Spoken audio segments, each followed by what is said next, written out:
রিয়ন চলে আসলাম নতুন ব্লগ নিয়ে। আর আজকে হবে জামাই ষষ্ঠী স্পেশাল ব্লগ। তো আমাদের এই জামাই ষষ্ঠীতে কী কী করবো সেটাই তোমাদের সাথে শেয়ার করবো। এখনও দিদিরা আসেনি, আমি এখন সবজি কাটছি, যে ভাজার সবজিটা হবে তার জন্য আমি গুছাচ্ছি। আর আমার দিদি বলেছে সব কিছু গুছিয়ে রাখতে, বসে রান্না করবে, ঠিক আছে। গুছানোর দায়িত্ব আমার। তো সকালে বাজারে গেছিলাম, তো বাজার থেকে যা যা আনার সব নিয়ে এসেছি। আর কালকে রাতে তো বাজারে গেছিলাম, সেটা তোমরা অন্য ব্লগে দেখতে পারবে। আর আমি এখন সবজি কাটবো, চলো তোমাদের সাথে শেয়ার করি, দিয়ে পরোটা খাবো। আর এখন সব কিছু গুছাতে হবে। তো কী কী কাজ করি এখন ওরা আসার আগে সেটাও চলো তোমাদের সাথে একটু ছোট্ট করে শেয়ার করে দিই। দেখতে পাচ্ছ এক ধাবা সবজি, এখান থেকে যা যা আমার ভাজার জন্য বা যা যা তরকারির জন্য লাগবে সেগুলো কাটবো। আর এইদিকে আমি এই যে পটল কিন্তু কেটেই ফেলেছি। তো চলো একবার সবজি কেটে টেটে তোমার 5 রকমের ভাজার যে সবজি কাটা হয়ে গেছে। আর এইদিকে পটল চিংড়ি হবে তার জন্য ওটা কাটা হয়ে গেছে। আর এইদিকে আমি নিয়ে বসে পড়েছি পরোটা। এখন এটা খাবো, তো খেটে বাদ বাকি কাজ করবো। এখন দেখানোর মতন কিচ্ছু নেই, চলো একবার দিদিরা আসলে তোমাদের সাথে দেখা হচ্ছে। এত গরম যে আইসক্রিম না খেয়ে আর পারলাম না, দেখো আনার সাথে সাথে গলে যাচ্ছে গরম। এদিকে আমার দুই দিদি কিন্তু একসাথে চলে এসেছিল, অনেক মানে লেট করে এসেছিল, বলেছিল এই টাইমে, কিন্তু সেটা আসতে পারে। হাই করো, একটু হাই করো বাবাই, এর মুড ভালো না। আর এই যে এরা কই গো আমার অতুলি, কই গো ওলি বাবা, ওলি বাবা ঠাকুর দেখছে বাবাই, ও বাবাই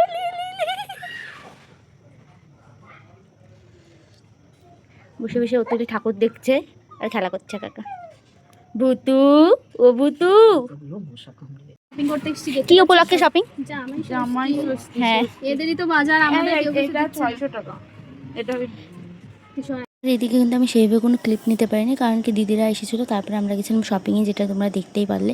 আর তারপরে বাড়ি এসে তাড়াহুড়ো করে রান্না করা হয়েছে। আর এদিকে ছিল ডাল, পটল চিংড়ি, 5 রকমের ভাজা, মাংস মানে মাটন ছিল, আর ছিল ইলিশ। তো এইসবই ছিল, মানে অল্পের মধ্যে তাড়াতাড়ি করে সব কিছু অ্যারেঞ্জ করা হয়েছে, যার জন্য আমি সেইভাবে কোনো ক্লিপ নিতে পারিনি।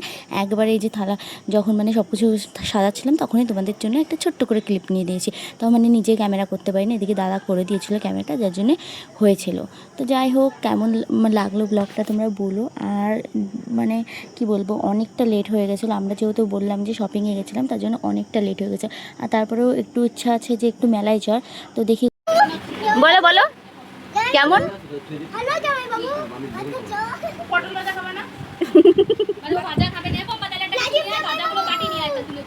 এতক্ষণ পরে বুঝতে পারলো, গাড়ির তেল শেষ হয়ে গেলে আমরা কি করবো? এখন বাজে রাত 10টা, আর আমরা এসেছি আরঙ্গাটার যুগলবাড়ির মেলাতে। মেলায় আসলাম আমরা 9টা 10টা, রাত 10টাটা কিন্তু, ঠিক আছে, রাত 10টার সময় মেলায় এসেছি। আর এইদিকে তো আমাদের বুকু ঘুমিয়েই পড়েছে। মিকি মাউস উঠছে, কেমন লাফাচ্ছে, বাও। বাবা উপরে থেকে, উপরে উপরে, বাবা উপর থেকে কর, উপরে উঠতে দেখি, ওটা ওঠ।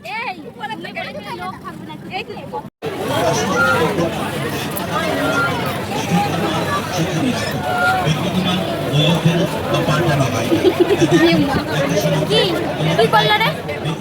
আমার মা বলছে দেখো, হ্যালো গাইস বলো মা। হ্যালো গাইস, দেখো আমরা সপরিবারে মেলা দেখতে এসেছি। Wow, very nice. এই গাড়ি কি সব হয়ে যাবে? আরে এখানে চালে কোথায়? এইটা দেখো, এটা ভালো লাগছে না? এই যে দিস এই বল, ও না এটা পূজা করবে।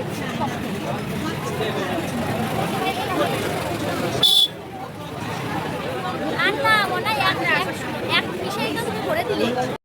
বলো দাম কত দা? 30 টাকা, 10 টাকা, এই তো 10 টাকা লেখা আছে। বলো ওই এটার দাম কত? 10 টাকা।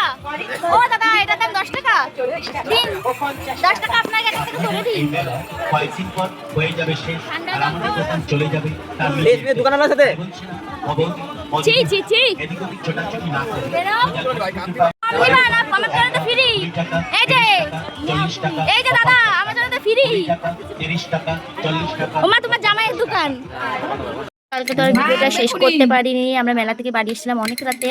আর এদিকে যে ওগুলোর জন্য দুটো খেলনা কিনে এনেছি, দেখো এখন ওটা নিয়ে খেলা করছে। তো ব্লগটা শেষ করছি এখানেই, দেখা হচ্ছে নেক্সট ব্লগে। আসবে।